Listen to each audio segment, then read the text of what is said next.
Slap these on for me, bro. I'm gonna wreck my hair now, bro. Oh, brother, come on, man. Spin him around, yeah, that way. Yeah, Yep. yeah, that's better. Here you go, there bro. you go. That's We're it. back Close like them up a little bit if you want, bro. Close them up. Oh, I might wreck my hair. this guy just looks like a... Don't worry. Mate, you look like different level. And move The towards top, Saint as well, coming closer to the mic. Fuck. Beautiful. There we go. It sounds so weird through the mics, man. Yeah, bro. That's what happens gotta when get- you're special. You can get closer to the microphone. You can hear yourself a bit better. Oh yeah. Oh, brother. Oh yeah. Welcome being on here, my bro. I appreciate you sure. coming down, taking time, Thanks for having me. bro. rushing down and freaking cruising, getting around. Yeah, It's my been an honour. apologies. I'm Nah, always don't late, stress. mate. The first time I met you, bro, I was like, this guy's a good man. Yeah, Straight off the bat. You know, Likewise. I kind of connected with you in a, like a nice, like a respectful way. Like it was a good bond. It's like I've known you somewhere. Yeah, I it kept was talking weird, to you huh? about this, you Yeah. know? But we're here now. We're rolling. We're cruising. Yeah. Tell me who PHATT is. It's a You know, let's dig hard into answer. let's dig into upbringing. How's the upbringing? How was life being young, man? myself growing up. I've done some episodes on this, like we were Yeah. mentioning earlier, on my channel. But my parents immigrated. They're Greek, Macedonian. I've grown up like Greek Orthodox, but I did a DNA test not long ago, and I figured out I'm bloody Spanish, Italian, and Wow. Greek. So I don't know what. Got everything. Got the I'm- mix in there. Huh? Bit of a mix, yeah. But yeah, grew up pretty poor. Parents were very, very poor. They came from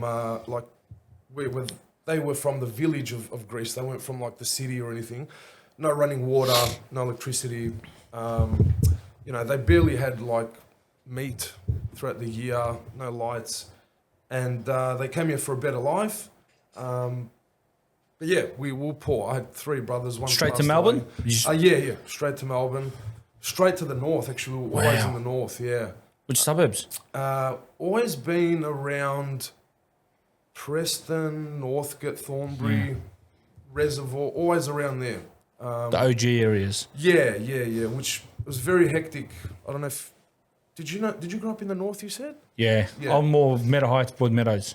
So But I it's feel like like northwest. them areas were more intense compared to our one. Back in the night, like 80s, 90s, early 2000s, it was bad.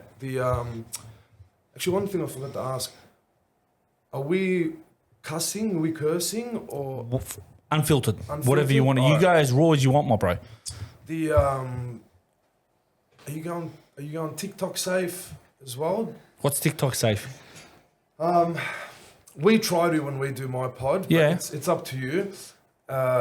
There's certain words that they pick up on. Really? Yeah. I didn't know that. Yeah, it's a bit tricky. Like unalive instead of saying pow pow, the actual Really? word. Yeah. Wow.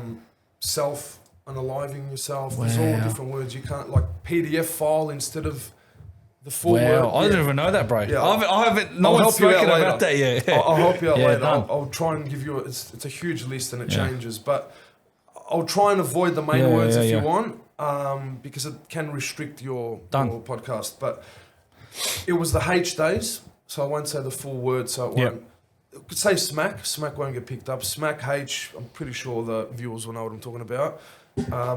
80s and 90s were just all H. Dealers all Wow. through the north, and I grew up, like I said, poor. There was older generation. My brothers were 11 and 12 years older than me, so I was always trying to look out and be like them. I was kind of inspired a little bit by their dealings and stuff every day. They had their little crews and stuff.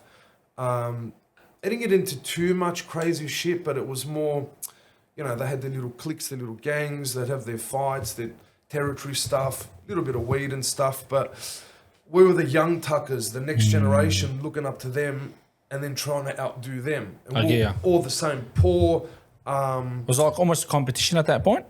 I wouldn't say competition. At first there was admiration, and then it became maybe competition, maybe to prove that we can do bigger, better. But yeah, there was a lot of troubled kids, poor areas that all migrated around my area.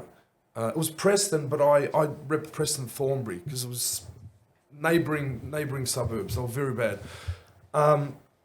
But yeah, those days the H was prevalent, and I got into that very, very early. So H was like really widespread there, bro. Everywhere. It was an epidemic. Wow. Like the shards is now, the ice. The ice, yeah. The H was then, and I got taught the game from the Viets very early at the end of grade 6. Bro, that's early on, man. Like the break, I should specify, the break between, the summer holiday from end of grade 6.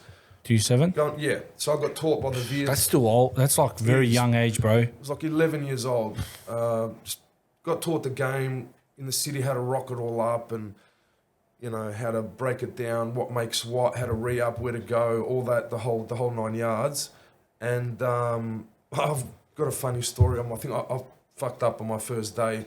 I did it the wrong way around. I was meant to ask the guy, how much do I want? How much do you want? Count it up, get the money first, and then give it to him. Yeah. I did it the other way around and ended up losing a couple rocks. And the guys were like, "Where's the rest of the money?" And So you they got chased ripped? him, pretty much. But they chased him, and I think they got it back. But not a good first day for me. Nah. How old were we there? 13, 14? 11. Yeah. Bro. 11, 12. I think it was 11, 12, 13. It's pretty much dealing weed, H. And I don't know if you remember Rollies.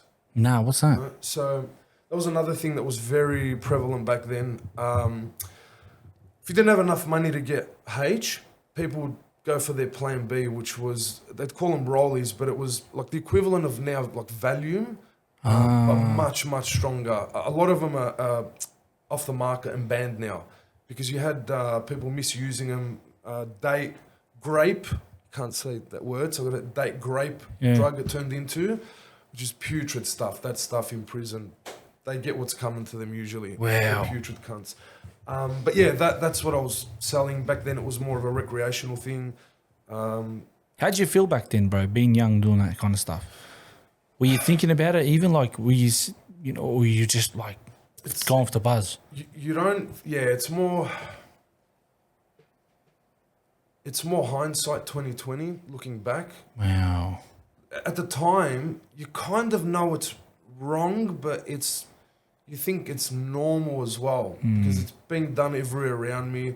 All my friends, all the people looked up to, they're doing it, so it must be sort of normal. I found out later it's not. It's not as normal as I thought. It's actually a very, very minuscule percentage of the population that is involved, but I just happened to be around. Anyways, there was more to why I got involved too. I'm not going to play the victim card, but I brought it up on my first episode as well. I had SA to myself, which is, I won't say the first word, but S, abuse, when I was a kid. Yeah. And bullying as well. They play a big role, bro. It doesn't help. That's why Big I role. hate bullies to this day, and I hate PDF files. I despise them. I ended up bashing the bully a couple years later. You got him back, huh? Yeah, luckily. He's passed away now. Like, I won't say his name, God rest his soul. His family's still alive as well. But yeah, that didn't help. That wasn't a good start. Poverty, the role models around me. But also, man, music and movies, I used to fight against it. I used to debate against it. In high school, I said, nah, it doesn't influence people. That's bullshit. Bro. It does. Freaking oath, it does. It does, yeah. How many people do you know have gone on crime sprees watching Scarface? That's hilarious. I've got a big Scarface thing in my podcast. We just showed my videographer, my mate, young Tucker, he's like 21, the movie Scarface last weekend with TJ and my mate Dennis. To show him this movie had so much influence back then. It turned more people into drug dealers than any other movie I agree. In history. Even rap music, bro. Yeah, it influenced a lot. It didn't even blow up when it initially came out. Nah. It became a hood classic. Yeah. And that was a big... Every WOG... I shouldn't have said that word. No, it's all right. But I got picked up on that word. You might not. On Pretty much the whole entire area on the northern side were really into that. Like the music, the rap music, Tupac especially. Yeah. Growing up, all my boys listen to that. 100%. The game, and then what happens is, it's not an overnight effect, bro. it takes time. Yeah. It starts to take toll on you. For example, like you want to go commit a crime, you want to stamp someone, you start playing the game, we start playing Tupac, and now and you realize it with music, bro. You want to get depressed, you put some Amy Winehouse on. Yeah, you're right. Or Lana Del, and it has an effect on you. So you want to get real aggressive, step on some Tupac. Or you got the rockers that do that heavy metal.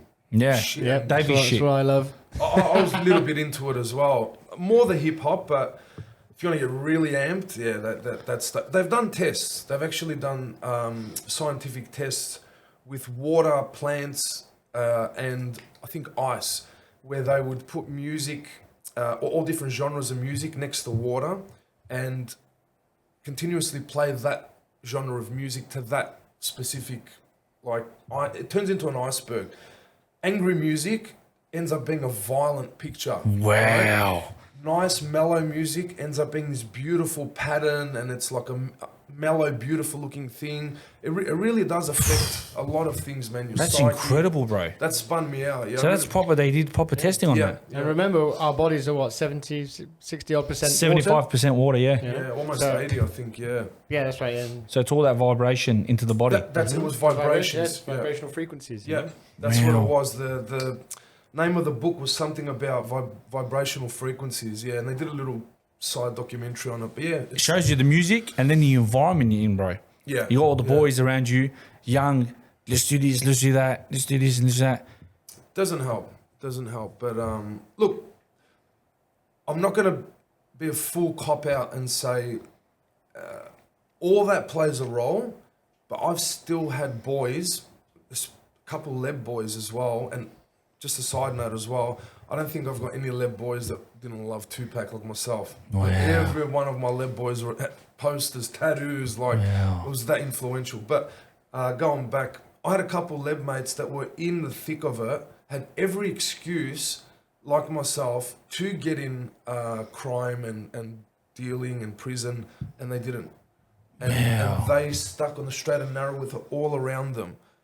Maybe I shouldn't say their names, but actually I will. One of them's Kareem. If you're watching this, yellow homeboy, he's done Shout really out well. to Kareem out there. Yeah. And that's motivational, bro. It is. That's crazy because now you look at you're remembering him and saying he's stuck Yeah. to the correct road and he's doing well. Yeah, you he know? didn't even have his mother and father in the scene. He was Wow. raised by his date there, which grandma. she took me in. Wow. God rest her soul. That's the one when I got kicked out of home. I was 16-ish. For all this stuff, dealing and using. How much did that affect you, bro? The getting kicked out. Yeah. I deserved it. I Yeah. deserved it. I did. Yeah. I was running crazy amok. I had cops at the door all the time. My mum lost years off her life. I will never forgive myself for the shit I put her through and my family through. Hence why the least I could do is, in her later years now, same as with my brother that passed last year, I've been looking Rest after his him soul. for years. Yeah, God Rest his soul. We'll come to him as well. That's another one. Had to. But they went through a lot because of my choices. How does that make you feel now, bro? About mum? Horrible, man. Horrible. Because Do you see it like and regret with it sometimes a lot? Is it heavy? you know one thing I hate? I talk to TJ about this a lot, probably weekly. The one thing I can't stand is ex-crims, and I was no big, massive crim, I was no bloody mock bell or anything. I was small level. I might have got to middle level, not even if that, maybe just below middle level, the highest I got. Not that it's anything to brag, but and even with that, I hate when ex-crims come on, whether they're small time, medium time, big time, they say they changed their life, but they say I've got no regrets. Fuck you. If you've got no regrets, then why aren't you still doing it? Yeah. Even if you really, really have no regrets, that means you don't feel bad, you don't have any remorse in your heart. Like, that stuff's all putrid. That life is putrid, huh? The whole life, and when mine progressed, it got worse and worse and worse. I don't know how far you've gotten into my series, but that's the dealing H. That was the minimum.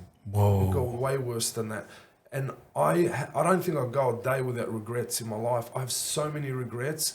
That's why I've started my channel, changed the channel, and started the podcast because I want to do two main things. I want to try and show there's a big epidemic now with teens and crime, especially in Victoria, even in Sydney. It's wild, bro. It is. Bro, just the pharmaceuticals alone. Yeah, it's crazy. Bro, it's so sad. I drive past Roxby Park. Have you driven past Roxby Park recently? Roxby Park? Yeah. Go to the car park there. You'll see bags full of nangs. You know what nangs are, yeah? What are nangs? Nangs are like, they use it at the dentist. It's like a quick high. Oh, is that what they call them now? Yeah, they call them nangs, bro. Oh, no, the nosses. You're talking about the nosses, yeah. Bags filled, bro. They're doing that here. Smashing them, bro. Wow. Valium and pills and Lyrica, bro. Lyrica's big now, yeah. Bro, they don't realize how bad that shit is, bro. Very, very bad. Because that shit can change. So, opiates, they're all bad. They've all got They all got opiates in them, by the way. Valium, Lyrica. No, Valium doesn't have opiates in it. No. Lyrica has not an opioid. It's like a synthetic version of it, but it's not exact. It's more of a psych drug. It's a mix. It's a weird one. That's dangerous. Very dangerous, bro. Some of those ones can affect your brain patterns, like ice, like meth, doing too much LSD, stuff where you can change your brain patterns for life, like be cooked. You know the term cooked. Whereas opiates, they're both. They're a downer, yeah. Opiates are more of a downer. They're more of a downer, but you can regain your mind doesn't get cooked, but you can OD like that. So they're both, which is worse? They're so dangerous, bro. I've been talking to so much people, the young people, bro. Stay away. It's dangerous. It is, man. It's once you get hooked on to Valium, you're hooked on, man. I've seen people go through withdrawals with Lyrica. Oh my God. Yeah, that's very, very bad, yeah. I never even realised how dangerous that shit is, man. Until I started seeing some of my, people that I know that are going through withdrawals. Yeah, it's pretty bad. I don't know if it's as bad as physically opiates are worse, but mentally Lyrica's withdrawals are crazy, man. You hallucinate and shit. It's pretty bad. Yeah. Really? The stuff they're bringing out, and they keep bringing out worse and worse stuff like fentanyl. That's bro. I hope that doesn't hit Australia. You took it out of my mouth. That's what I was going to say. Yeah, bro. Like, that please? is. Oh. That's if people don't realise, Davey, can you open that up on YouTube? Yep. The fentanyl. That shit is wild, man. It is. It's like a zombie drug? No, you're thinking of bath salts. Fentanyl is how do I explain it? It's the most potent opiate there is, and it came from China and Mexico. It's pretty much cut in everything now in America. Oh my God! So even if you get coke, there it is. That in fentanyl there. There's hardly any more H or smack. Morphine 50 to 100 times. Are you joking? They have so police wear gloves when they arrest people because people have died from it being absorbed just in your skin. It's really dangerous shit. If you've never had opiates before and you grab it and it absorbs this little bloody tiny thing, not like a rock like smack, it's tiny little specks you can OD. People don't realise how dangerous this is, bro. It's just so dangerous. Over. Now in the States, a lot of cocaine's cut with fentanyl. Yeah. That's why so many people are dying and overdosing because of how the coke's cut. Which is like crystal meth and coke. All the smack is cut with this. It's mainly this on the streets. They can't even find smack anymore. And this runs out quicker. So you need more and more and more. Like whereas before they would inject once or twice a day. This you got to do it every 1-2 hours over and over. So they get all these like marks, disgusting and they're like zombies. They're just stuck there. They lose arms and shit. Yeah. Have you seen them? How they're just stuck? That's it. Yeah, ladies and gentlemen that are out there, please, I beg you, stay away from these drugs. Please, man. I beg you. This is someone that's sitting across from me that's lived this life, that's seen the putrid of it. It is. There is no peace and happiness. It will only destroy you. It will take everything away from you, bro. What is it? Like, you lived it. You've seen it, bro. Like, how's that? How putrid is that life, bro? Tell me about it. It's very bad. I did a list on, I don't know if it was part 3 or part 4 of my story. I read a list out at the end. How many of my friends have died just from one suburb, just from Thornbury crew. Not everybody in my life, not everybody like in multiple suburbs, one suburb, Thornbury, And I'm going on and on and on and on. Wow. Like killed, OD. It's either OD or killed, but majority OD'd. And people don't realise how fast it is to OD, bro. Very, very easy, yeah. Very easy. The wrong dose, you're just depressed, take extra, gone. A lot of people get, like they'll have a break or try and stop for a few days, and they don't know this. It takes a while to you got to have someone teaching you this, but your tolerance goes down. When you're not using opiates for a couple of days, it goes down, and then a lot of people go and use the same amount. That's how they die very quick. Wow. That's the biggest way people OD is that thinking, I can take the same amount. No. Tolerance goes down. The more you use, the more you need. So it's like a seesaw. It's very dangerous. It's the same thing as a cocaine addiction, bro.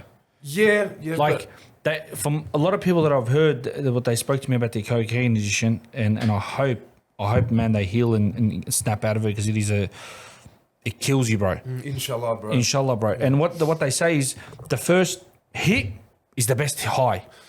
And then after that, they're chasing that same high. It, yeah. But they're not getting that same high. Yeah, you'll never get it. You know what I mean? That's but with smack, coke, crystal meth, all the they're all just Class rubbish, A's, bro. They all do that. You get the best hit the first time, and then you're always chasing it. You'll never get it. And for the people that are dealing this stuff, you know, I don't like to make any like bad things and say bad things about you, but you guys are just the worst people on earth, man.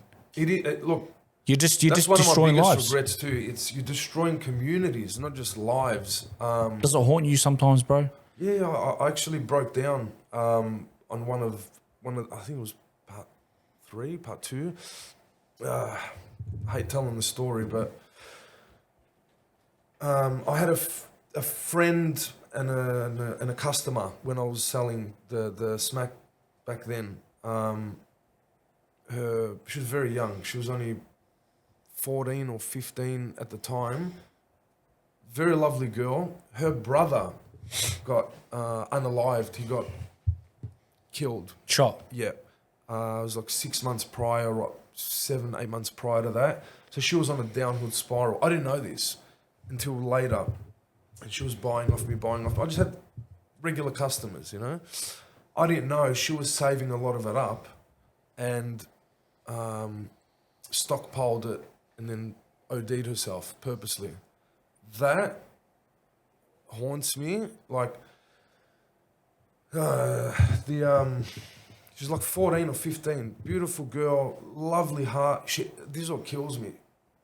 I got ratted on and ended up getting caught at school. And we had a teacher that was a ex-detective cop, and he's done a sting, and he got like janitors and people to watch me and document, and I got caught. I had people coming from outside too and saying, I'm his uncle. How many uncles do I have picking up? They're saying, I'm here to give him his lunch money. I've got 50 uncles every day. But before I got caught, after I realised I got caught and before I got expelled, she wrote a letter. She wrote 2 letters before she passed. I don't know why she mussed it up and even bothered with this, but she said, I want PHATT to know I didn't rat on you in the first letter. It wasn't me. Wow. Well, who cares? I wouldn't have even cared. But the second one is what broke my heart. She goes, tell PHATT it's not his fault. She goes, I would have bought it off someone else anyway, but I never...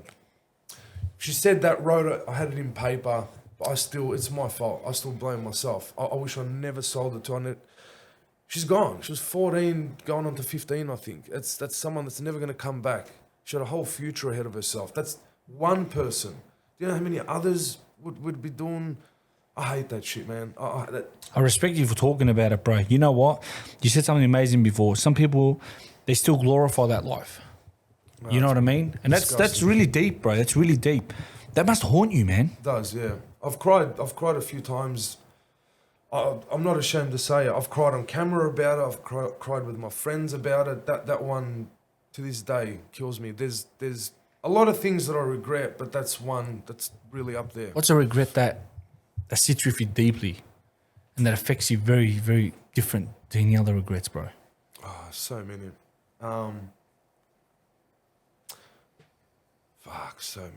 So many. because I wouldn't know where to start, because there was that era, there was me selling the H. I ended up regretting all that. I got away from it. How long did you do that life for, bro? Till it was on and off, till maybe late 90s, early 2000s, I think. So you're about probably what, 17, 18? That to say? Yeah, about there, somewhere there. But then I transitioned. It's like I've got one regret worse than the other regret worse than the other. hell. Because then I transitioned after that from 16, 17. I moved from the Viet cruise. That's one huge regret. Not the Viets, just dealing the H, and who knows how many people OD'd. Then went with the Islander cruise. Look, shout out to all my tokos and usos out there. But yeah, the ones I was dealing with at the time was very opposite into dealing drugs. It's the opposite. They taught me how to do armed robs and how to take shit. It's another big regret I've got. We would go out and rob innocent businesses like... Armed robs is a whole different level, bro. For the listeners that don't understand, crime does not pay off. I promise you, it doesn't pay off. No. It ends all with destruction. Especially armed robs, bro. Man, it's innocent people. Like, you can... At the time, people try and convince themselves, no, it's bigger corporate. Because we were doing, like, chemists and pokey joints. And towards the end, I got caught in a service station, which is not big time. It's stupid anyway. All of them are stupid, even if you're doing banks. But armed robs it's a whole different level because now you got a weapon. Weapons, yeah. And the one I got busted with, which I've done a full story again on my channel, but the poor guy I used to do with samurais. That was a big thing. Whoa. So now's machete. We've got an issue in Melbourne with machetes, right? 20 years ago, it was the same deal. This is reminding me of back the then. 90s, late 90s, early 2000s, but we just had samurais because you could buy them sharpened, real samurais back then. I don't know if you're aware or... Nah, I had friends that weren't even into crime that had samurais on their walls and those 3-tier ones. It was like a... They looked nice, so a lot of people had them. Yeah, but a lot of crims had them as well, especially because in Australia it's hard to get guns. Yeah. It's hard.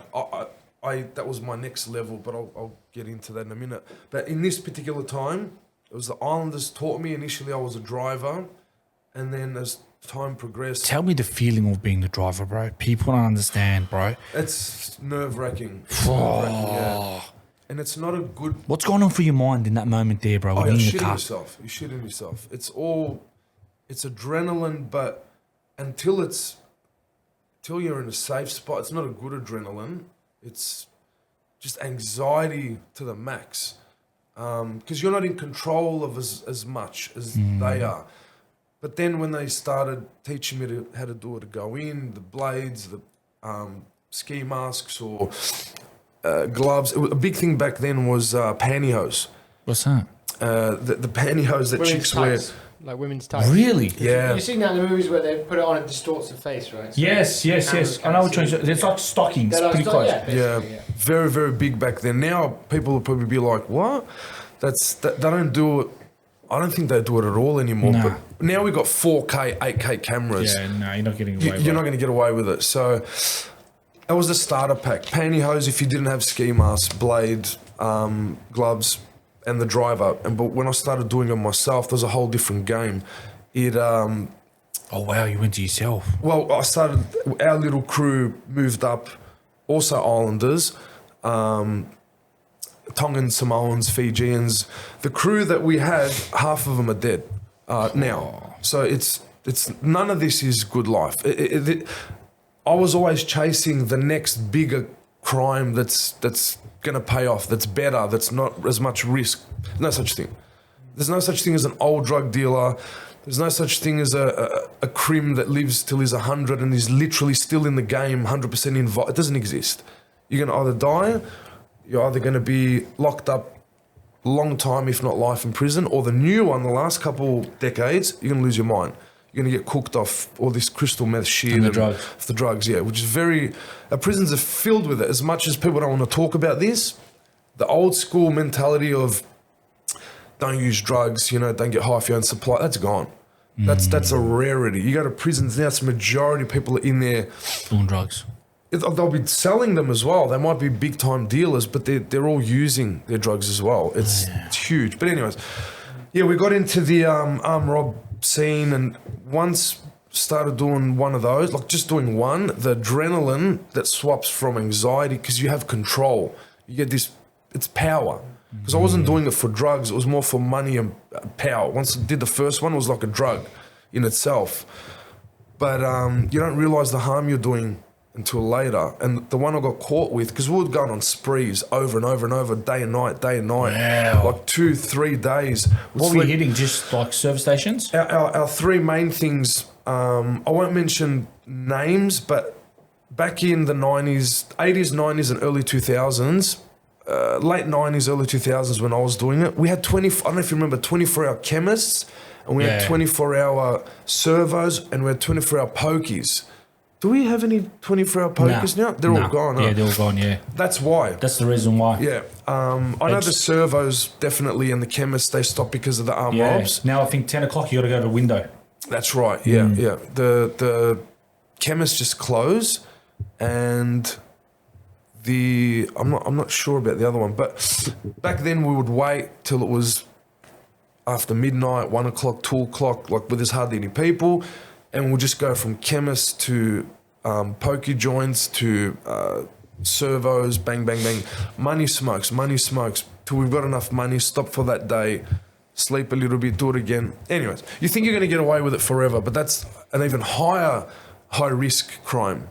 Like very, very high risk that you're going to get caught. And what's crazy in that spree, bro, people don't realise, is you're doing drugs because you're trying to hide drugs. No. Wow. No. So you're getting the real feeling. Yeah, it's one thing. That's what a lot of people do, and that's how they become addicted. Well, they do it to give themselves like rock courage, they call it. They rock up on something which is either coke or heroin or something. So you were getting the proper adrenaline rush on. It was either I would be 100% straight, or sometimes I might have a couple drinks just to calm the nerves a little bit at the start. But usually I was 100% straight. How long did this spree last for, bro? I'm not sure if I should say. A few years? No, it wasn't. Doesn't last that long, question. bro. Nah, 6 months. Oh, yeah. So you all got hard. That one was, 5-6 months, but then there was another spree for a few weeks, and then we stopped. Wow. There was another one for a month or two, and it's an on and off thing. Why do you feel like a lot of people, they go back to back to back to back? Is it just greed, man? Just it greed. is what it is, yeah. And you get that rush of adrenaline, power. You think it's power, but it's not real power. It's shaitan power. It's not the devil. It's not like positive power. That's all fleeting. That shit's all fleeting. But what I was getting to, another one of my big regrets was the one I got caught with. Oh, yeah. Back then we used to call, the Crims would call these people heroes, right? But now, I'm going to explain, my perspective has changed. So the guy I would jump over the counter. There'd always be at least 2-3 of us, sometimes 4. One would be driving, look out, and 2 people inside.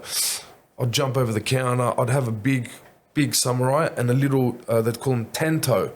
It's the smaller samurais that the Japanese, if you watch the old movies. Can you open that up, baby?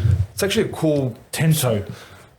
It's they'd use it to unalive themselves when they lose a I know battle. which one. It's a little knives. They're a decent. It's between like a this. knife and a sword. Yeah. They kind of commit suicide with TANTO. Yeah.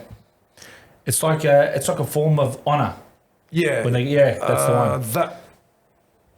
They're smaller ones. Probably the one second from last. It's like a mini samurai. On top? Or above that one, actually. These are very small ones. They're more of a common one, yeah. So you had always, when you were going in? That one would be to my hip, because you could conceal those. The big samurai, that one that he's got in his hand. It's like a mini samurai. The big samurai, I would go in to make a statement, but usually I would whoever had the big samurai was making the statement.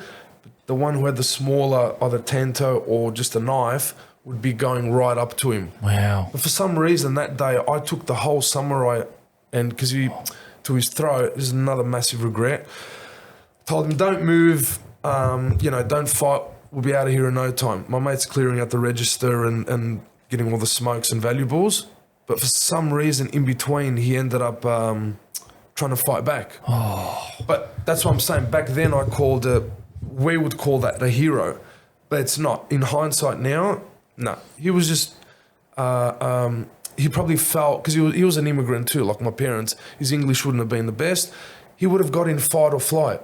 And it's a natural response. You're either going to try and flee or fight, or the third one they've actually recognised. There's a third aspect of the fight or flight. There's fight, flight, or freeze now. Scientists, freeze. Yeah, you just freeze up. Wow. Most people do the third, the latter, where they freeze up. They've only discovered that the last decade. But anyways, he got into the fight or flight, thought, shit, I'm going to die, and he tried to fight me, and I'm like, dude, stop. And he literally almost grabbed the blade, and I then got in fight or flight, panicked, and I cut him a little bit through here. Thank God it just missed his carotid artery. Oh. Thank God to this day. Because bro, you're so lucky, man. Very, very lucky. That would have been murder. 100%, yeah. It would have been murder. It didn't go through. He still got cut a little bit, not too bad. He lived. We got out of there. We grabbed the stuff, got out of there. And then there was another hero who came from the side street where we had the stolen car. Same day? So this same night as we ran out. He saw something's going on. He ran up. I'm like, dude, fuck off. Just leave. We're leaving. We're done. He's like, no, I'm calling the cops. Stay here. I'm like, dude, fuck off. Please. We had an incident now. I don't want to fucking have to hurt you. Yeah, you would have been on a bad, you would have been angry there, bro. Very bad, yeah. And it's another fucking regret. I hate talking about this shit, but that's the life. When you're in that life. Bro, you know what's the thing though? There's nothing to glorify. No. There's nothing to glorify. People don't understand, bro. He's speaking about this, and I can see from his face expression the effect of it. How long is this? 10 years ago? 15 years? 20 years ago? 15, 20 years ago, Still till this day, bro, it affects you. That's why I talk about it now. I didn't speak about this for like 15, 20 years. There's no peace of happiness from that. You don't. No. It is a road of destruction, bro. It's a permanent effect that sits on you. 100%. It haunts you, man. Yeah, it does. Really does. He came pretty close, and he was trying to grab the blade. Like, I'll give it to him. He had a lot of dash. Dash means balls. Yeah. He almost got it. And then I lost it and started swinging at him with the intent of getting him. Again, thank God I missed those 2-3 swipes because he kept jumping back. But we got out of there, thank God. I didn't harm him, but could have easily harmed him if he kept coming. Anyways. You know what's crazy there, bro? People don't understand. All it takes is 2 seconds. Your whole life has changed. Yeah. One swing. One stab. That's what prison's filled with, man. You're doing life. Yeah, man. So many people. Revenge. God saved you there, bro. Both of us. You're very, very lucky, bro. Both of us there. The guy and myself. The guy did hurt, the clerk. I felt remorse. I think it was a year or two later. I think it was almost two years later. I wrote a letter. Wow. And it took 2 years. Sorry, it was less than 2 years, but it took me 2 years to try and find a way to get him the letter because I can't contact victim, you know. But my lawyer found the way and got the letter to him. You got done for that one? Yeah. Then we got caught. Is it same day caught or after a while? The next morning they were at our door. Wow. Yeah. We got. I think because once the stab came, they would have taken it serious. Yeah, they did. Yeah. And they just started checking all the pokey joints and we used to. Now I can say it, but we used to go to Crown and try and flip the money and from the stolen stuff. Yeah. Now it doesn't matter too much, but it was also a good alibi. So it was our thing. We'd always go Crown, gamble a bit, flip some of the notes, get out of there. watched 20 years ago, watched all the cameras from the servo to the from the servos to the crown to the pokies we went to. Like they followed the trail back then. Imagine now, you're not going to get away, bro. Like, They were onto yous. They were onto yous. And it's funny now, but the pantyhose I was talking about, I never had an issue. But the week prior, I got an afro done, and the bloke looked at me, the detective, and he's like, you fucking only crim out there with a bloody afro. You can't hide that, mate. You think you? It's funny now, but back then, that didn't help. But they were determined because someone got hurt. They tried to get me for. At first, it was attempted unaliving. That was not going to stick. Then they tried to bump it down to attempted like manslaughter, and then they ended up bringing it down to GB, grievous bodily harm. There's another one too. There's GBH, and then there's grievous bodily something else. I forget, but that's what I got. And robbery, did 2 years for that. Prison. Yeah, yeah, that was how not was fun. It? What was the age there, bro? When you? That's the weird thing. When I first got caught, I think I was 17. So I went to juvie first. With intent, maybe. That one, Juvie yeah. With intent, yeah. I can't remember which one they tried to stick There's one two or the other. Yeah. Yeah, they're a little bit different each one. One's intentional, the other one is, maybe self-defense or... It was the I then the intent. That's the one, yeah. Because they were saying I intended to do it, but I think my lawyer fought it and got it down to the H one, which is not as full on. Yeah, it was. Good work. Thanks, brother. Yeah, he's the man. Bloody better than Jamie here. Pull that up, Jamie. Yeah. But yeah, the 17. So you did juvenile. How long did you juvie for? This is the weird thing. Like I had done my childhood rap sheet is extensive, but I can't find it because they delete a lot of that. Not all. You can still see from 16, 17. I've got it saved somewhere because I've had people sometimes come on my site, on my channel and say it's bullshit. Not often, but nah, bullshit. I've got all these chats. I'm not proud of it. I can't believe people say that though. Like, how? Why would I lie about this when it's humiliating? Yeah, this is parts of my life I've tried to cover up for 20 years. I'm doing this to try and prevent teens and kids getting into this life, and two, giving hope to people that feel they're stuck in that life still, that you can get out. Let's pause from the prison. I want to touch base about what you're saying now. The work you do now, bro. Why do you do it? Why do you, go out there and spread the message and talk about this? You're trying to connect with the youth. What do you want them to stop? What do you want them to avoid? What is it? The youth, specifically the youth and the teens, because I'm seeing signs again of, it's reminding me of the 90s and early 2000s. It's getting hectic again. It's a little bit of it's a different landscape. Yeah, it's getting, the crime is, we surpassed Sydney now. We were looking at Sydney last year, 2 years ago, and saying, wow, these guys are hectic. All my mates from Sydney, all my Leb mates, Tonga mates, they're saying, you guys are fucked down here. Yeah. It's just knife crime after knife crime, ransackings, the tobacco wars. A couple of the boys, one got killed, the Punisher, right at my house. I won't say where my house is, but right there. Like I could have thrown a rock.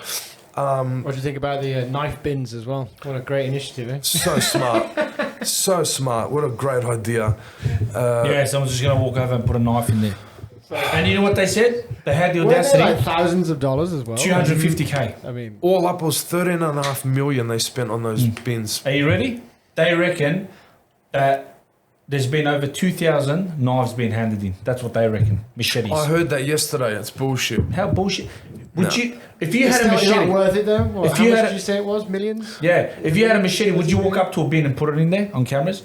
Most of them are right next, like at the police shops at the station. Why would I risk getting? But they're relying on maybe parents or something to take the knife from their kids and put it in there. What are they relying on? Just a 17-year-old with a machete going up and I'm gonna get rid of you. Bro, it's Stupid. wild, bro. Absolutely What's the, stupid. what are the incentives there for them? You know, It's actually No incentives. It's actually very, very, very scary time we in at the moment with this It whole is. machete thing, bro. It's is. it's very, very scary. Like That's why I decided now's the time. I've been wanting to do this and my podcast. I just did for like 3 years now. I just didn't know how to execute it. I was doing more car content. It was fun, you know, but this is what I really wanted to do. I just was trying to find the right way, like when, how, who, timing. And the way was, there was no other way. I had to tell my story, which I never really wanted to do, but it's working. personal branding, man. That's what sells. Personal branding. Yeah. Unfortunately, one thing I've realised too, unfortunately, if I came straight with the positive message that I intended first, it's going to fall on majority deaf ears.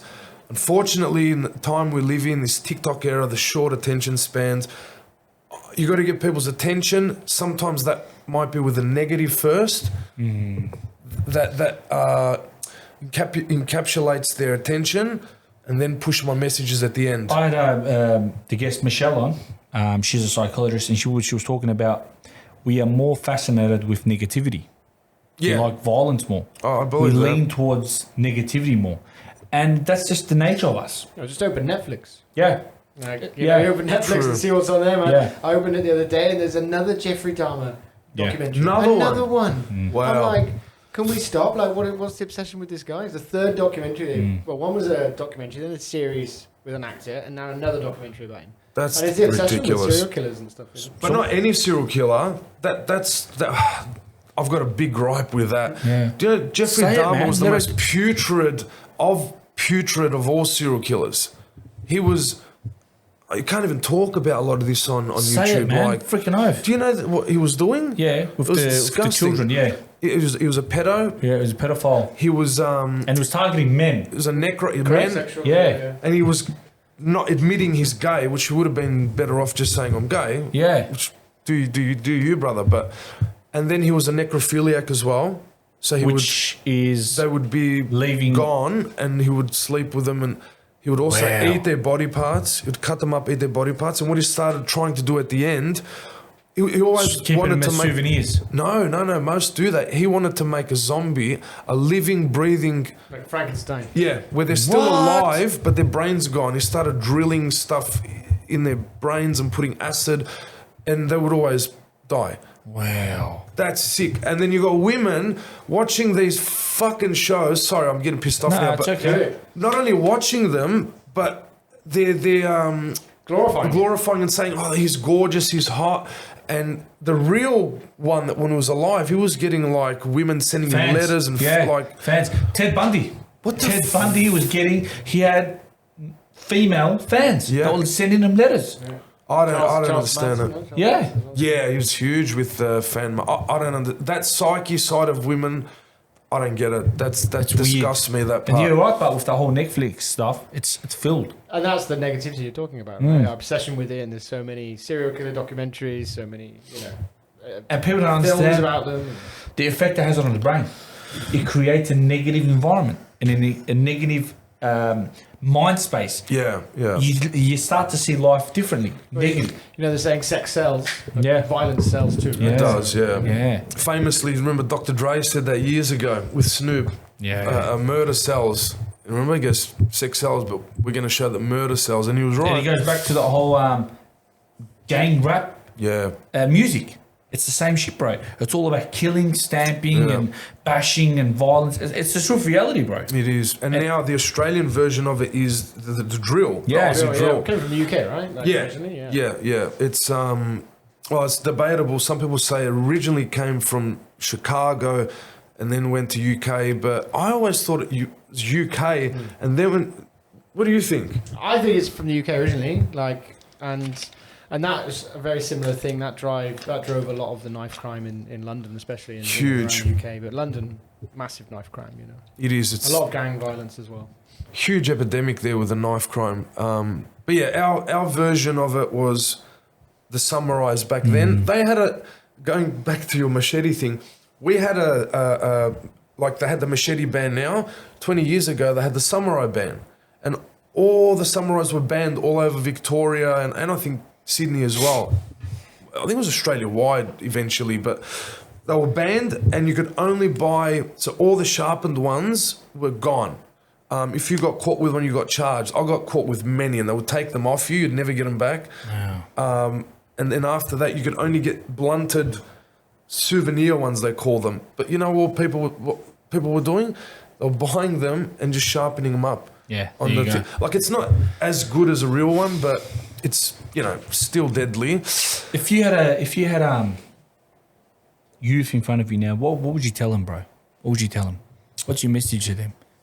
That's a good question, but yeah, my whole reasoning for doing what I'm doing at the moment is for the teens at the moment, because I saw all this stuff happening and reminding me of the 90s again.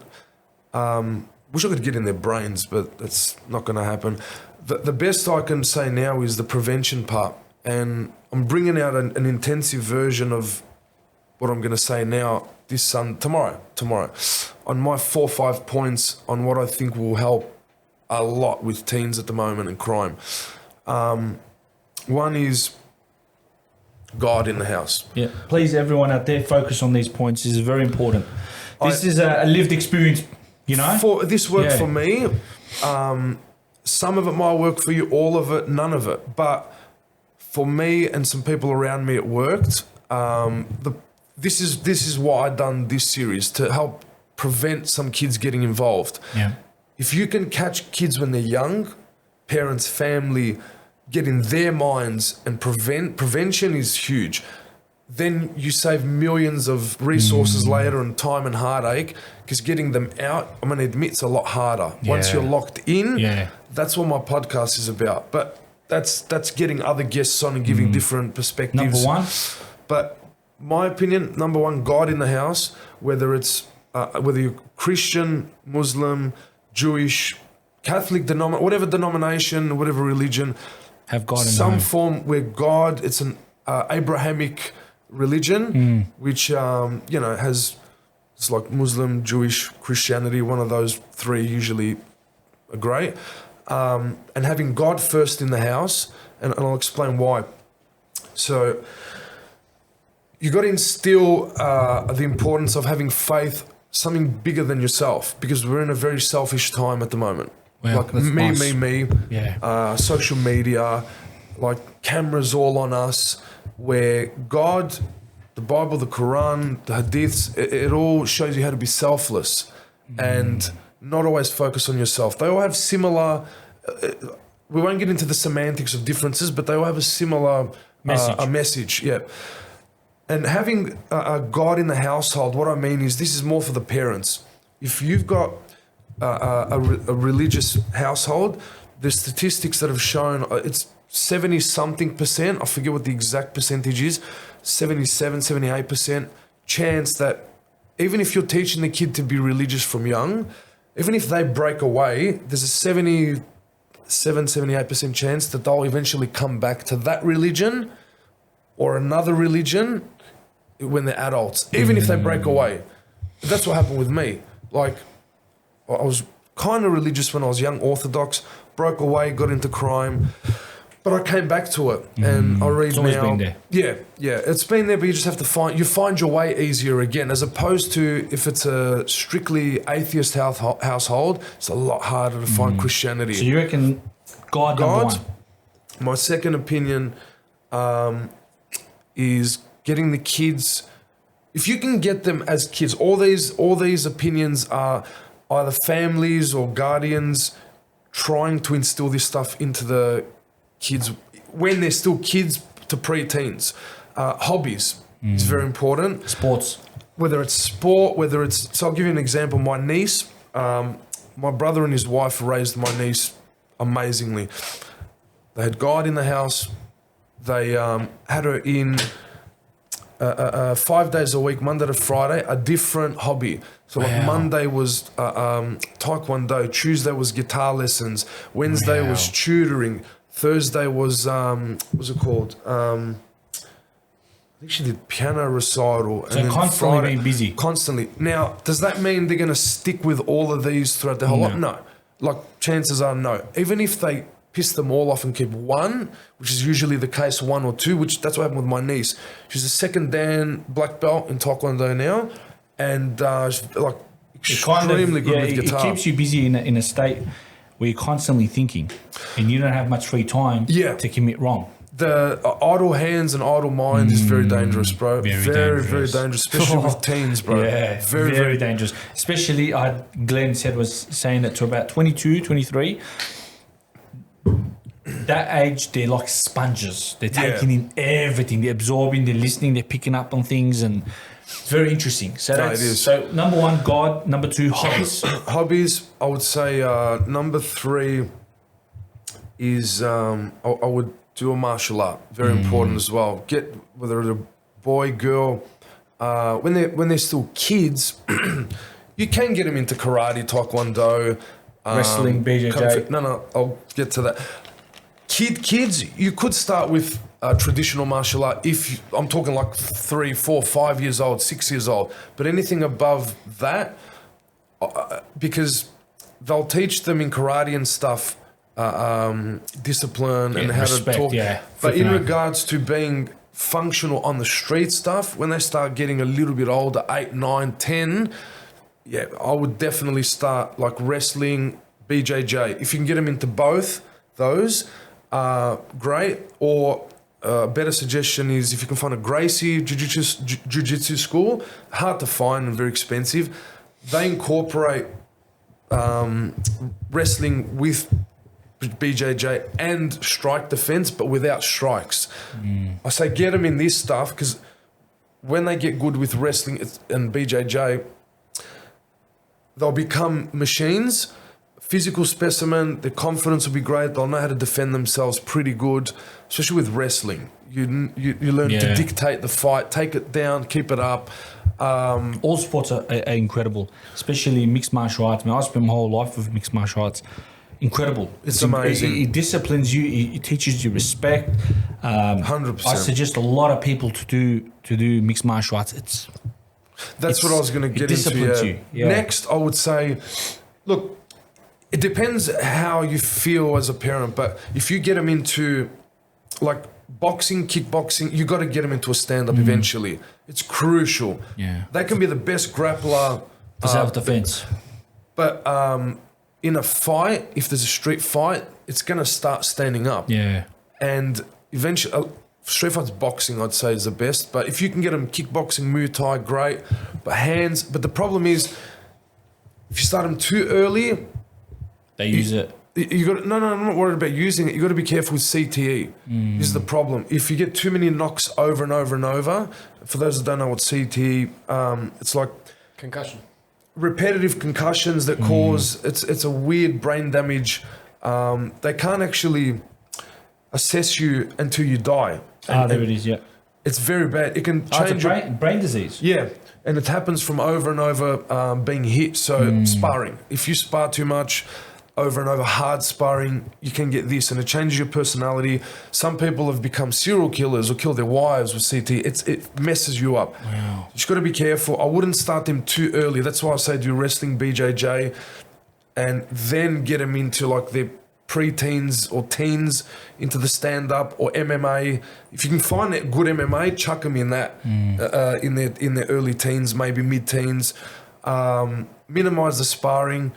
But yeah, that'll instill confidence, respect in them.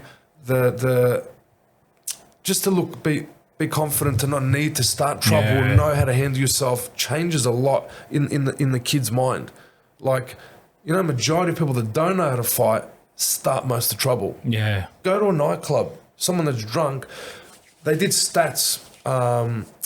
Majority of men think they're 10 to 12 times stronger than they actually are.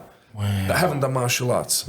But once you do martial arts, you get humbled real quick, brother. You know that. Oh, yeah, because you get in the ring, I've sparred people, and I've looked at him and I was like, this guy looks average. He goes in, he's giving me a rundown. Judging a book by a cover too, I learned that real quick. I wish I started earlier. So the things I give opinions on, the things I sat down and thought, if I had done all this earlier, it would have changed my life. I did it later. I had a couple amateur Muay Thai fights. Nothing crazy, but did MMA, BJJ. I did all this wrestling, boxing. The one after that, big one is family as well. I would Spending say time with family. spending time, being in your kid's life. That's very important, bro. Very important. Don't just think you're a little bit older now, do your own thing. Here's an iPad. But be involved in your kid's life. So important. Check up on them, see what they're doing, who they're People around. don't realise that, bro. So huge. it plays a massive role. When you spend so much time away from your children, they become very lonely and very disconnected. And they look for that Yeah, somewhere else, yeah. whether it's in gangs or Becomes crime their like friends. myself. Yeah, it becomes friends. Going back to getting caught, prison. How was the journey in prison? Not fun. Because so initially, like I was saying earlier, 17, I went to juvie for, it was 5 months, Until 6 you months. became 18? Then I got bailed out. It was weird. And we pushed you can push a court case quite a bit. You can adjourn 3 times, which is 3 months each. So, yeah, 369. 369. Yep. But you can actually do it a 4th time with extenuating circumstances, which we did.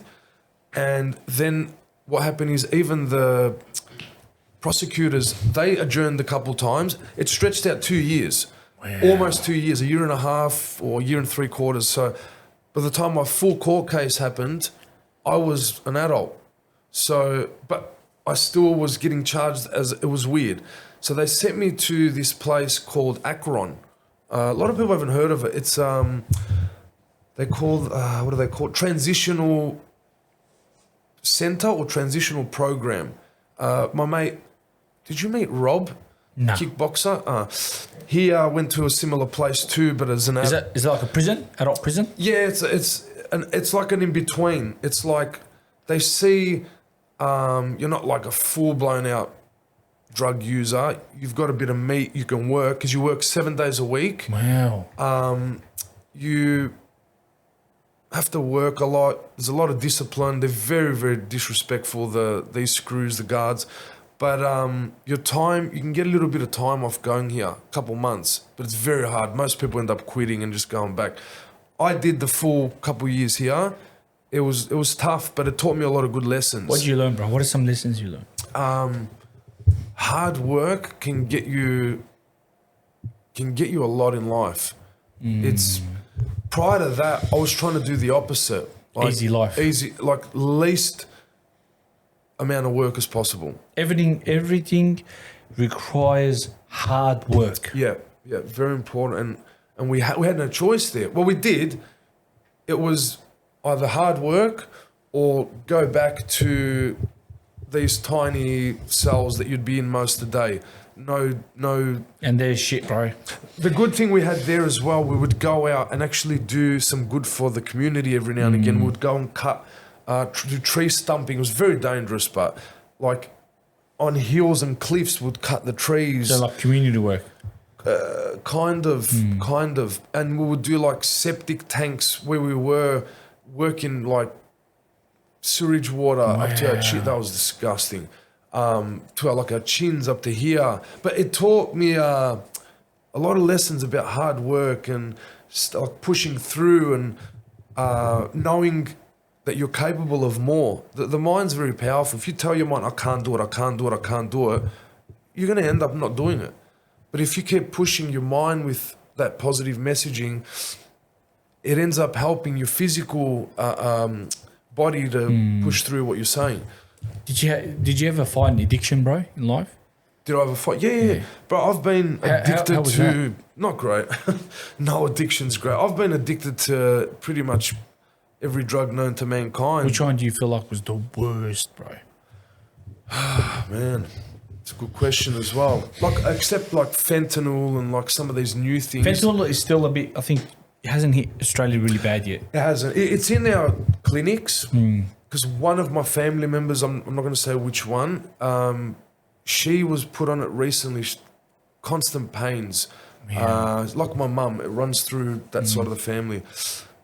And I begged her begged her daily, get the hell off that. It's so addictive. She was like stumbling and It's a zombie drug. slurring. It's a zombie It's drug. bad. She got off it now, thank God. But yeah, like from opiates. Which one was Crystal number one? meth. Do you feel like was? From what I've heard, everyone's told me ice is the worst. Well, I would lean towards that. This is the way I would explain it. The two big ones in Australia, or that were the two big ones, was the smack, the H, and the ice. One's a complete up or down, I should say, the smack, and the other one's the highest of uppers you can get. Or you're flying. Yeah. You're flying up. You're up for days. And you're doing missions in bad. that time, bro. Bro, I know people were stealing from their parents. Oh, both drugs you steal from the parents. You're not. There's no respect, no regards. Like you're stealing from churches, you're stealing from mosques, you're stealing from hospitals. Yeah, it's bad. It's Not saying every single user out there does that, but there's it a lot leads you that to that do, part, yeah. bro. A When lot do. you got no money, you're not working. What are you gonna? You have to do drugs. You're either You gonna have to. And what you got to steal- do? You got to. You're looking for the money. It's either you're gonna steal, which is majority of the people end up doing that, or what I did. I very rarely, now that I think about it, ever really stole much for drugs. If I'm being honest, I would go the other route, which is very common in Melbourne. I would sell drugs to cover my drugs, and then be making nowhere near as much profit. It would be more for the habit and then a little bit of profit. Whereas if I didn't have the habit, I'd be making a lot more money. What's your message for some of the users that are struggling out there, bro? That are really struggling. What's the message from you, from PHATT to them? What is it? Message. You can get off. You can get off. It's hard, but it's possible.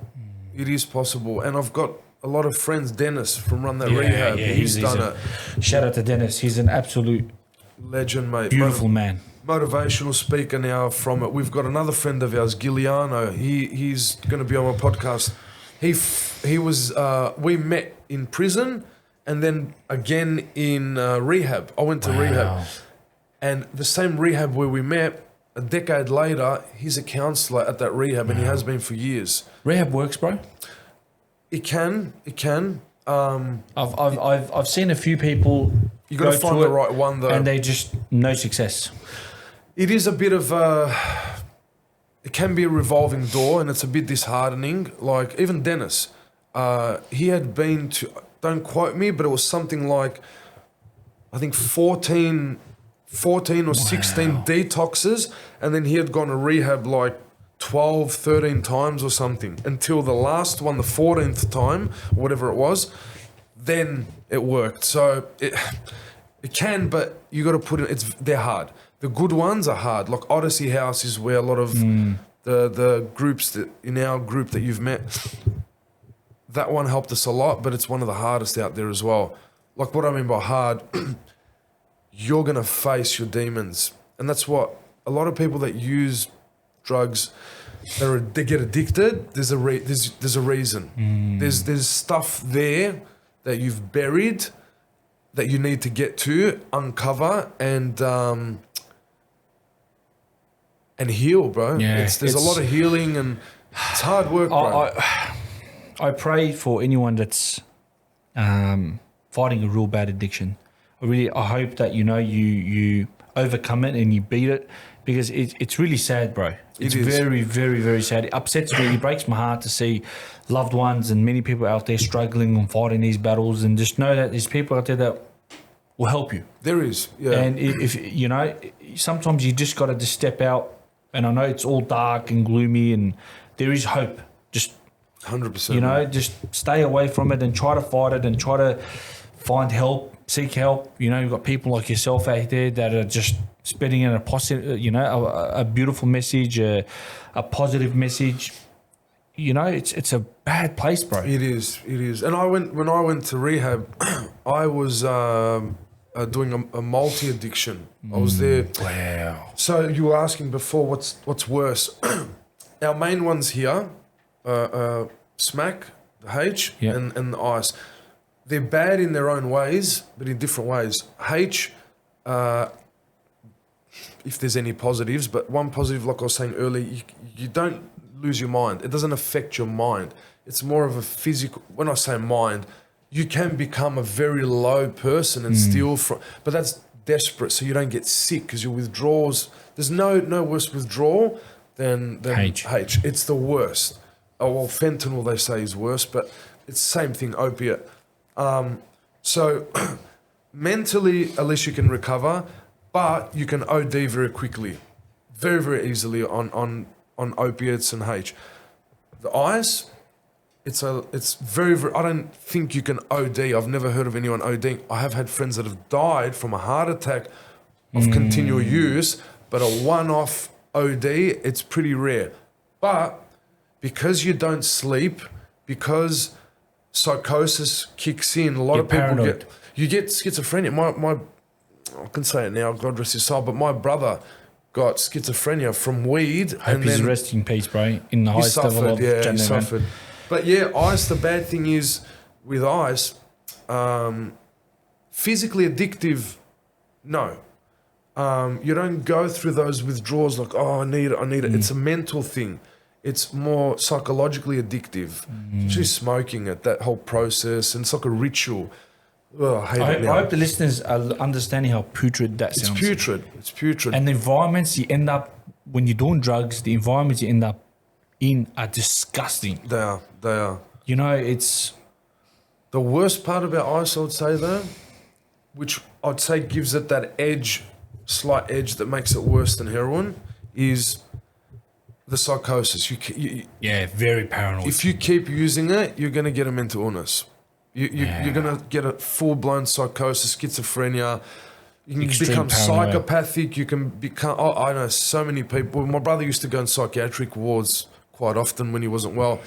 I would see so many old friends and so many people from the ice, and a lot of them can't recover. That's where the term cooked comes from. But How are you anyways, now, bro? Where are you now in life, I'm bro? a lot better, bro. Life is night and day compared to my life back then. That I wouldn't even call that life. You know, that was Really? not life back. That wasn't living. That's... How dark are we talking about, bro? Really dark? Well, after that, getting out of prison, I tried to go straight, on and off. And then I got hooked up in the ice out of everything, which I said, I'm never going to get involved in this. And I did. Almost lost my mind from that. And that's when I sort of tried to jump the food chain and dealt with a lot of Albanian and some of the Lebs and Greeks that were pretty well known in the north, and they were cooking it. And it got crazy. People started, like, there was houses all through the north being cooked. They got the recipe, and there was a stronghold of it in the north, all the ice. And we were working for these Albanians and Lebs at that time. And it got so crazy towards the ends that a lot of guns started coming out.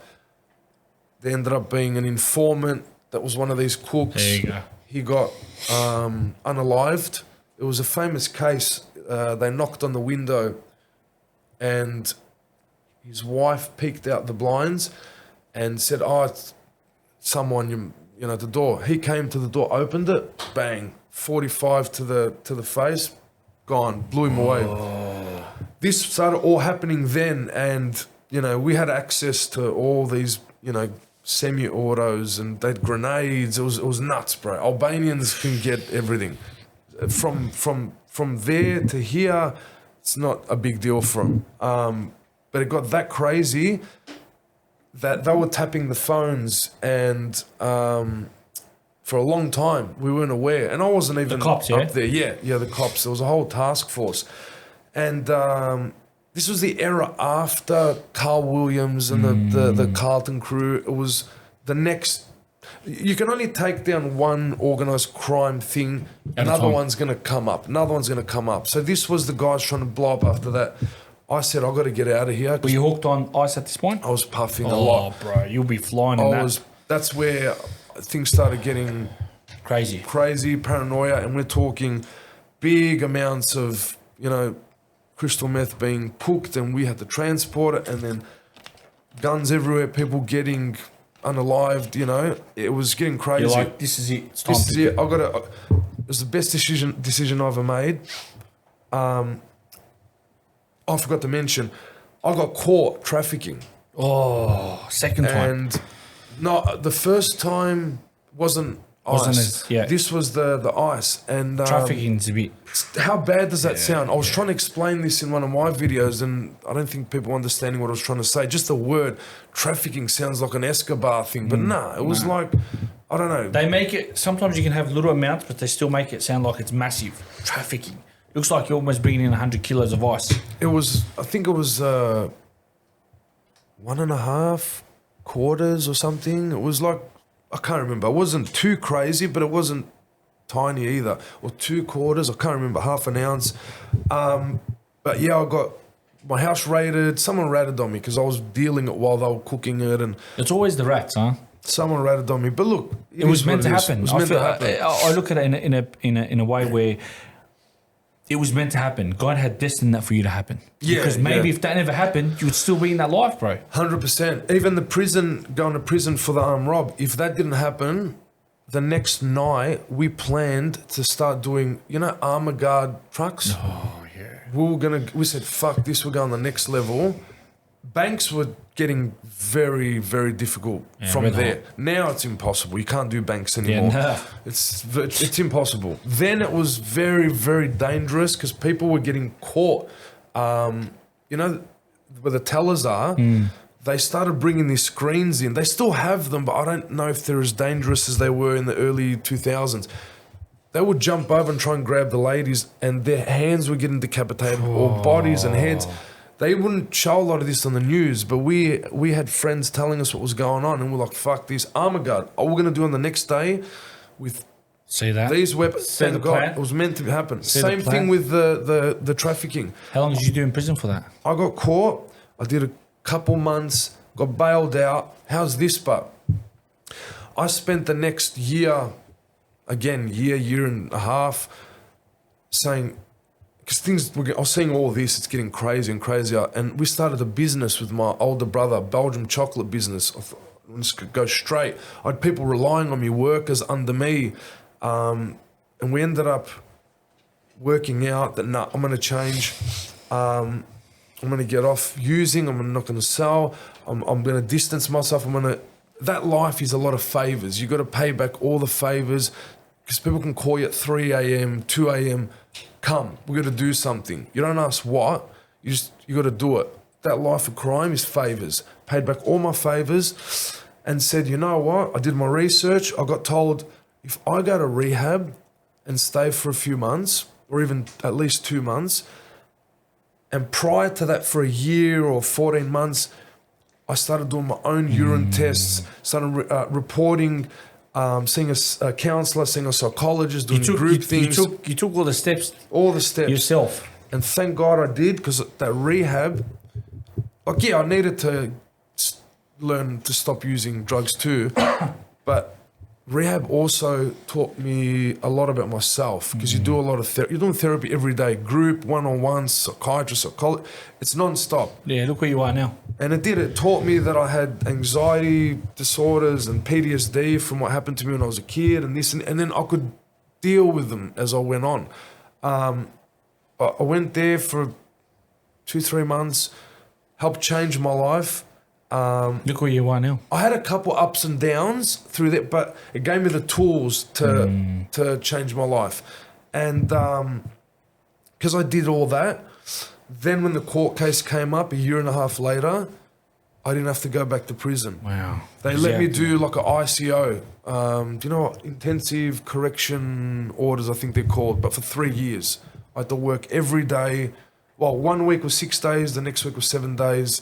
I met a really good chick. She helped me grow up into a man finally as well. A good woman, bro, can play a very, very big role. People underestimate this. I say this to a lot of people. It's true, man. A good woman that could stand by your side can really, really make you a better person. I was speaking to Davey about this last time on how beautiful it is, how much, the impact your wife has had on your life. Yeah, massive. Yeah, I love hearing that. Yeah, I mean, I was Massive. And we're talking about this, remember, we're talking about like the life that you were living. Yeah, I was living in London. I lived for 5 years, and I ran a pub with a mate of mine. It was a soccer pub, and we were there for 2 years, and we were just hammering every night, you know, Really? lines, you know, all night for 2 years, you know, and Like it got too much for me, and I went to uni and changed my life, and then I moved here. It's and awesome. I met my wife here, and she. What a blessing that is, man. Yeah, She it's got me awesome. off the alcohol, which was always the biggest one for me. I think throughout my life was booze. You know, drinking heavily, being from the UK and that kind of. It's a big culture you know, there, that the cultural booze. thing, yeah. Here as well. Yeah. Um, But it's very different. You go to London. I mean, my wife's sister went to London recently. She was like, it's crazy. Like all the pubs are packed every day. Like in London, it's not like Melbourne. You know, the pubs aren't packed like they are in London. You know, like 5 p.m. Everyone's out of work. Yeah. In suits. Pubs are packed. Every Yeah. single pub. You know, so there's a big cultural thing there. You know, around drinking. lucky your liver's bloody still Yeah. with you. And But it shows you again Yeah. the impact she had on his life. She Yeah, came it's into his huge. life and she changed him into a better person. 100%. That's She what ca- happened with me as well. Yeah, they can 100%. either bring you down or they can bring you up. My recent ex though, look, a woman can prop you up and help change you as a man and mature and be a blessing. But my last ex, not the. It's the opposite. Pretty much the opposite. Yeah. She tried to ruin my life. Gaslighting made me. Revenge. It's That's why I revenge. deleted my TikTok because she started making lies, false allegations. But I had it all on paper. Her admitting it that it was lies. She was just trying to Yeah. be spiteful and. Anyways, Walking down the road yourself and you see a young 18-year-old fat. What do you tell him? wow. What do I tell myself at 18? You know, you're just walking down the road and you just see him. You look, that's me. What do you tell him? What do you tell him?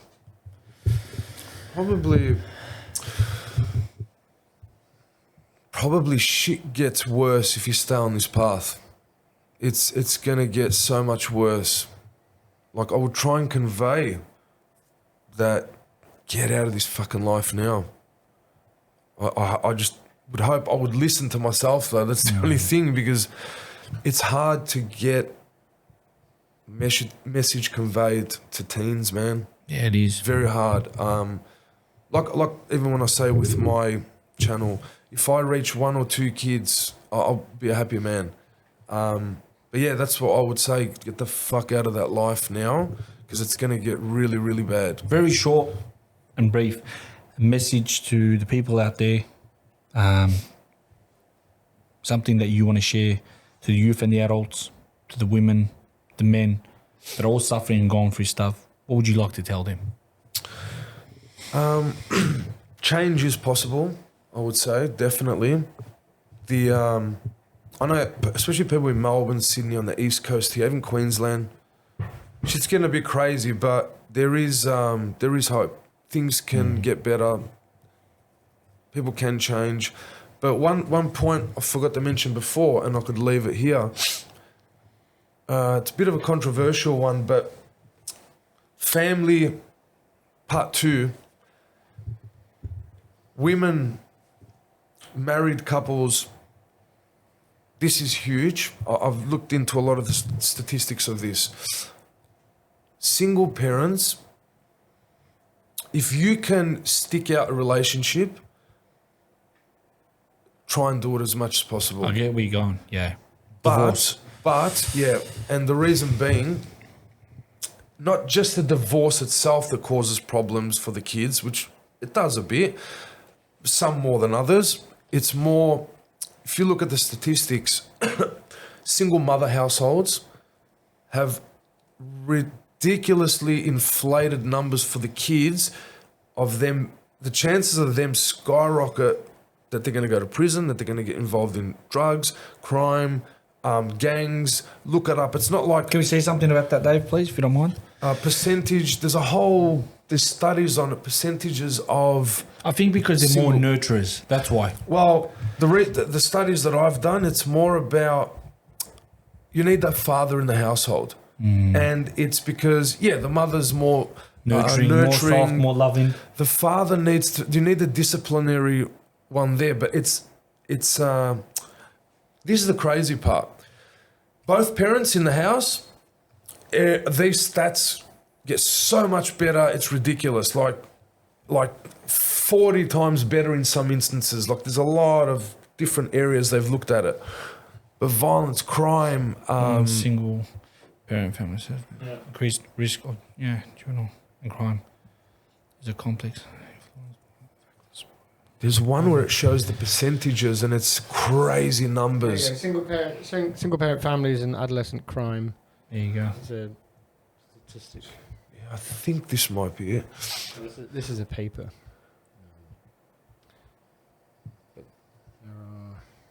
See if I can find some. That one's a bit hard to read. But they've done a few. Census did one. I think Harvard did one. And they compiled it all. Single mother. Here's the crazy thing.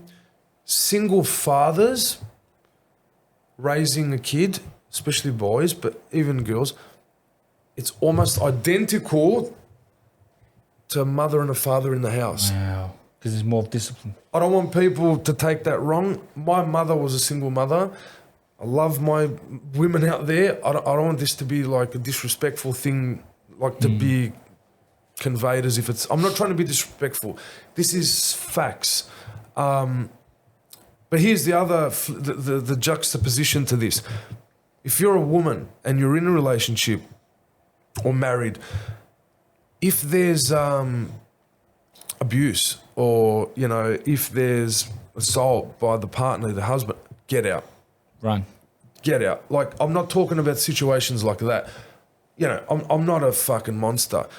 There's situations where you need to get out. If you're being physically, psychologically abused, get out. If you're being, there's many circumstances. When it's like that, get out. But we're in the highest divorce rate ever, and it keeps rising and rising and rising. I think it's not getting far off 60%. It's like 56% or something. That's crazy. And it's more than 80. What's the divorce rate, Davey? It's closer to 80%, 80-something% of the women ask for those divorces. Wow. Yeah, Because it's initiated by women majority of the time. it's bad. It just for stupid reasons. Like, I'm not happy anymore. Actually, we're talking about this, David, just before. The communicating. Yeah, communication. I mean, that's the one thing that would prevent. Yeah. Well, actually, talking about this before you came in. We're actually really? talking about this, how important it is to sit and communicate with your partner. Yeah, it is. Yeah. It's I mean, massive. open communication and talking every day, even when emotions are high. You have to try not to be reactive and have those conversations that are difficult. Because you were saying women sometimes are very emotional. Sure. You need to understand that and go off the flow. Yeah. But you know what? I hope you being on here today spreads a positive message to a lot of people out there. Fat, you're an incredible person, and it's an honor to have met you. God had placed us to connect. Oh, for sure. And thank you, brother. I really appreciate it, and it's very, very. It's an honor to hear your story. It really Thanks, is, brother. and I appreciate your time, and I love you, my brother. No, I love you, brother. It's an really honor appreciate being on, man. I'm telling you, I don't do many podcasts, but you're like I said, it was meant to be. It felt like I've known you for 100%. bloody decades. Yeah, it's crazy. That's an absolute message for the people out there. If you want to open his YouTube, Double T. Yeah. And then TV. This is my brother's channel. Have a look at it. He's been posting some beautiful stuff. Give him a follow. Watch his stuff. He's an incredible man. He's an incredible man. I really, really love you, my brother. I appreciate you being on. It was beautiful. Can't wait. I'd love to get you on too, bro. To come on to... Whenever the time comes, my bro, I'll be there for you, my bro. Awesome, bro. I appreciate you. It's an honor. Like I said, God had placed us to be with each other, to talk and connect, and what you're doing is incredible, bro. Keep doing it. Don't look back, and you're doing beautiful work, bro. I appreciate you. Thank you so much. God bless, I love bro. you, my love brother. you. Legend. That was good, bro. That was. You're an incredible man, bro.